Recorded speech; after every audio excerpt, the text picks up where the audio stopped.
जो स्टूडेंट्स यहाँ बैठे हैं, आपसे मैं एक छोटी सी बात कहना चाहती हूँ। आपने एपीजे अब्दुल कलाम साहब का नाम सुना है ना सबने?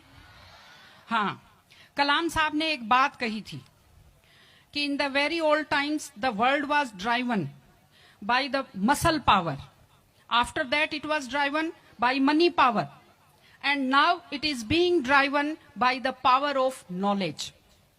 यानी पहले शरीर की ताकत से दुनिया चलती थी, उसके बाद कुछ दिन पैसे से दुनिया चली, और अब दुनिया कैसे चलती है? ज्ञान की ताकत से चलती है।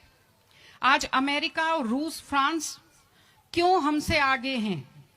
उनकी जनसंख्या भी कम है, शायद वो मेहनती भी हमसे कम है, लेकिन वो हमसे क्यों आगे हैं? क्योंकि उनके यहाँ शिक्षा का जो प्रसार था वो हमसे ज्यादा हुआ, वो हमसे ज्यादा एजुकेटेड हैं। हम लोग प्राचीन काल में, हमारे यहाँ बहुत अच्छी यूनिवर्सिटी थी, नालंदा यूनिवर्सिटी थी, तक्षशिला यूनिवर्सिटी थी, लेकिन जब मध्यकाल आया तो हमने अंधविश्वासों पर ज्यादा ध्यान दिया, और जो नॉलेज था साइंस का उस पर हमने कम ध्यान दिया, इसलिए हम विश्व में पिछड़ गए। एसएसटी में आप लोग पढ़ते होंगे, 10th के बच्चे एसएसटी पढ़ते हैं, कि एक समय था जब वर्ल्ड की जो रिचेस्ट कंट्रीज थी वो रूस अमेरिका नहीं थी, वो इंडिया था और वो चाइना था। चीन और भारत विश्व के सबसे धनी देश थे, लेकिन हमने एजुकेशन पर ध्यान देना छोड़ा। उसका नतीजा ये निकला कि हम लोग गरीब हो गए, हम लोग पिछड़ गए, हम लोग कमजोर हो गए। इसलिए अगर आपको खुद को ताकतवर होना है और इस देश को ताकतवर बनाना है तो आप लोग शिक्षा पर ज्यादा से ज्यादा ध्यान दीजिए। हमारी बेटियां यहां बैठी हुई हैं, आप लोग बहुत खुश किस्मत हैं, आपकी किस्मत अच्छी है कि आपने इस जमाने में जन्म लिया है जब लड़कियों को स्कूल भेजा जाता है, जब लड़कियां बराबरी के अधिकार के साथ आत्मसम्मान से जिंदगी जी सकती हैं। मैं अभी सोफे पर अकेली बैठी हुई थी, फिर उसके बाद शिफा जी आए और फिर उसके बाद संतोष जी आए, तो हमें जगह हमारी बढ़ती गई। मैंने कहा भाई पुरुषों सिंहासन खाली करो, महिलाएं आती हैं।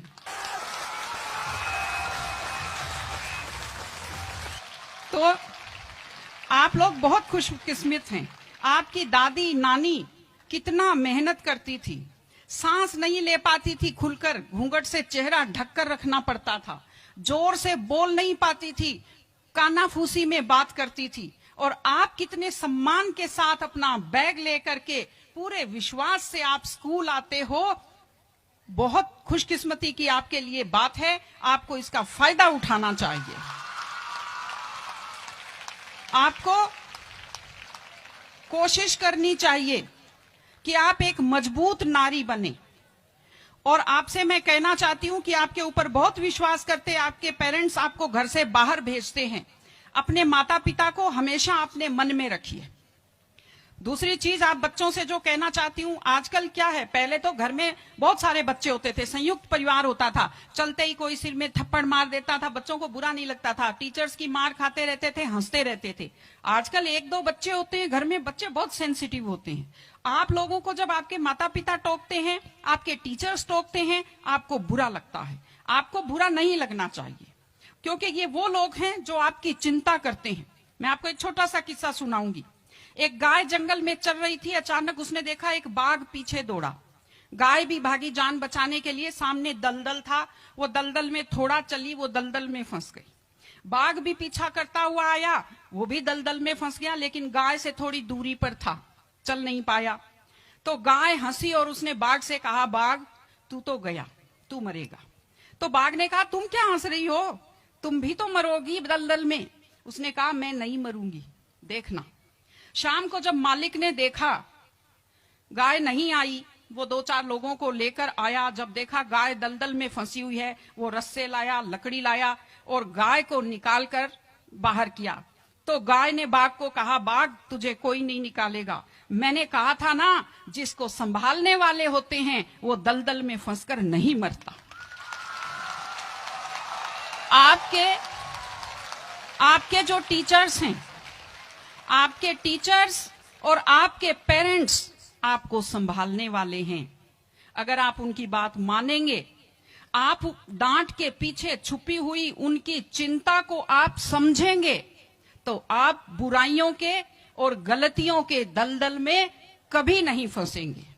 इसलिए अपने माता पिता को, विशेषकर अपनी माँ का चेहरा अपने दिमाग में रखिए, अपने दिल में रखिए कि वो आपके ऊपर कितना विश्वास करते हैं, वो आपकी कितनी चिंता करते हैं, घर पे आपका इंतजार करते हैं, आपके लिए हमेशा वो दुआएं करते हैं। आपके माता पिता जब मंदिर में जाते हैं खुद के लिए कुछ नहीं मांगते, जब वो बचत करते हैं उस पैसे से खुद के लिए कुछ नहीं खरीदते, वो पैसा आप लोगों पर खर्च करते हैं। उनकी इस चिंता को समझिए, अपने टीचर्स की चिंता को समझिए।